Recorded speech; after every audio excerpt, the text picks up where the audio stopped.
Uma erupção muito perto dessa última erupção causou uma tragédia enorme no ano de 1808 no mundo todo. Esse é o Visão Libertária, sua fonte de informações descentralizadas e distribuídas. Foi impressionante a erupção do vulcão Unga Tonga Unga Ha'apai, próximo à ilha de Tonga, no último fim de semana. Uma primeira erupção menos violenta aconteceu na sexta-feira, mas a grande erupção aconteceu no sábado, dia 15, por volta das 5h30 da tarde. Horário local. A explosão foi capturada pelas estações espaciais e mostra uma enorme nuvem de partículas se formando na atmosfera, encobrindo Tonga e diversas outras ilhas na região. Foi uma explosão vulcânica impressionante que, mesmo acontecendo no meio do oceano, em um local não habitado, certamente levou sérios efeitos a toda a região. Uma explosão vulcânica é diferente de uma erupção vulcânica normal. Numa erupção normal, existe até alguma ruptura, alguma explosão, cinzas são jogadas na atmosfera, mas o efeito é limitado a pequena parte do vulcão. Explosões vulcânicas são diferentes, tem toda uma mecânica própria em que a pressão do magma é contida pela terra e água sobre o vulcão, até que essa pressão é tão grande que explode a coisa toda, ejetando muito material na atmosfera, muito mais material que uma erupção normal. Olha a foto da caldeira do vulcão em dezembro. Depois, no dia 14 de janeiro, horas antes da explosão, parece que a Terra afundou com a parte central do vulcão sendo coberta pela água. Finalmente, após a explosão, formou-se uma nova cratera que pode ser vista na foto do dia 17. Sim, ainda estamos no dia 16 aqui no Brasil, mas lá já é dia 17. A ilha de Tonga foi fortemente atingida por um tsunami de grandes proporções. Muitas cidades estão sem comunicação telefônica. Alguns vídeos chegaram a sair da ilha antes da comunicação se interromper. Alguns deles mostram o céu absolutamente fechado na ilha, sendo que a explosão aconteceu ao entardecer, às 5h30 da tarde. Você vê o vídeo, parece noite fechada. Impressionante também o registro do som do vulcão feito por moradores.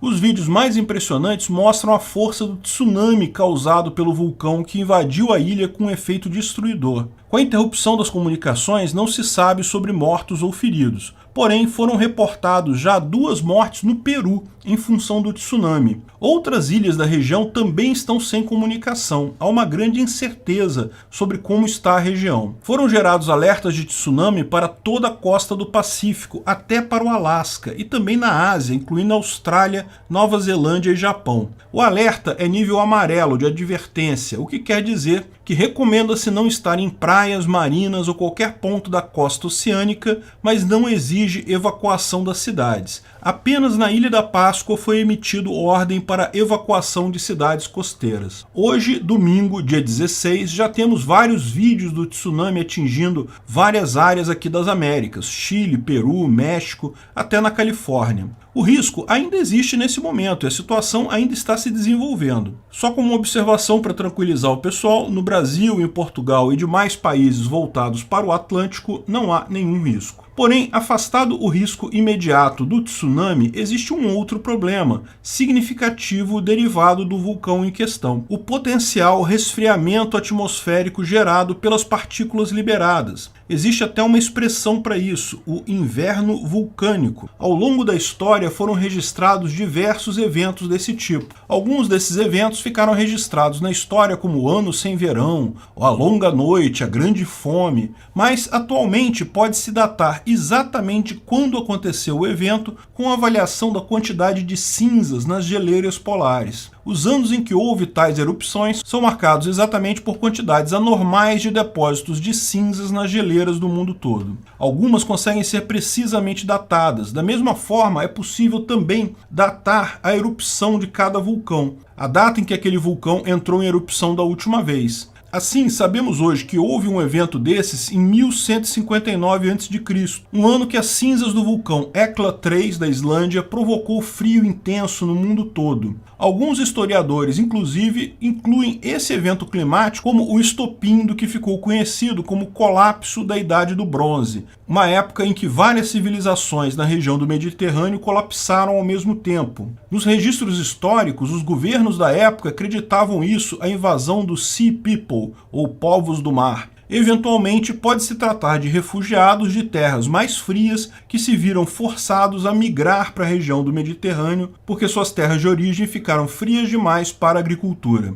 Mas isso é mais especulação. O que se sabe é que houve um evento desses na época. No ano de 536 d.C., ficou conhecido como o Ano das Trevas. Segundo o relato de autores da época, o céu escureceu por 18 meses. O sol era fraquinho, quase tão brilhante quanto a lua. Todas as colheitas falharam e a fome se espalhou pelo mundo. O Império Romano já havia caído, então Roma já havia sido invadida e não restava mais um império unificado. Mas ainda eram frequentes até ali as tentativas de reunificar o império. Muitos historiadores marcam esse evento como sendo o que sepultou definitivamente o Império Romano, enfraquecendo sobremaneira a população europeia. Existe alguma discussão entre acadêmicos sobre qual vulcão teria causado esse fenômeno do Ano das Trevas, mas a teoria mais aceita hoje é que foi uma enorme erupção do vulcão Lhopango, em El Salvador, que causou o desastre. No ano de 1257 d.C., teve início a Pequena Era do Gelo, que durou vários anos e foi catastrófica para a Europa.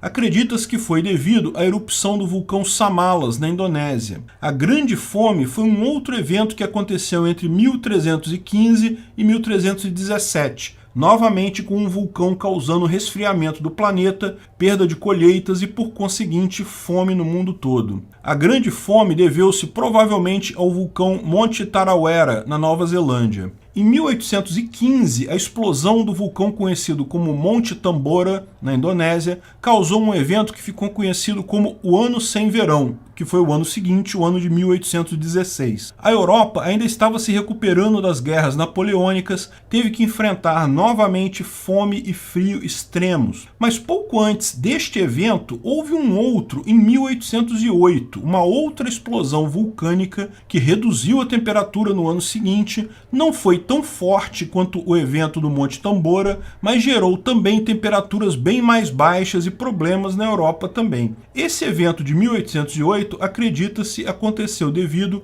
a um vulcão submerso próximo a Tonga, muito parecido com a erupção que tivemos nesse fim de semana. Outros eventos de resfriamento menos severos também são ligados a grandes erupções vulcânicas, como por exemplo a explosão do Krakatoa em 1883, que baixou as temperaturas no mundo todo por 4 anos. Mas há quem afirme que as temperaturas já vinham baixando antes da explosão do vulcão. O vulcão pode até ter contribuído para o frio, mas não foi a única causa. Também no ano de 945 houve uma erupção no Monte Paektu, na divisa da China com a Coreia do Norte, que também causou um impacto climático global, mas não teria sido tão pronunciado quanto os demais. Note que erupções vulcânicas normais não causam problema. Esse tipo de problema é típico de explosões vulcânicas, que são bem mais raras. O fato é que é um fenômeno conhecido que as partículas expelidas por um vulcão dessa forma podem ficar muitos meses na atmosfera e, como elas refletem parte da luz do Sol, tendem a resfriar o planeta consideravelmente. O importante nesse caso nem é a força da erupção em si,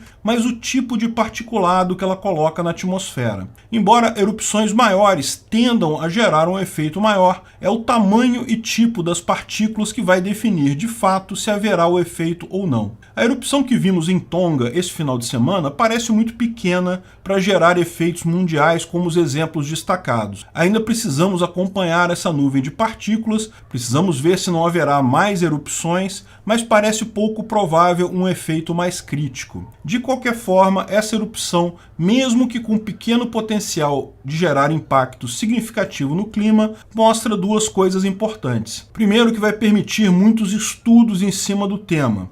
Veja, essa é apenas a terceira grande erupção explosiva que poderá ser acompanhada de forma global. Após a explosão do Krakatoa em 1883, que foi a primeira em que temos registros modernos, temos o som gravado do vulcão.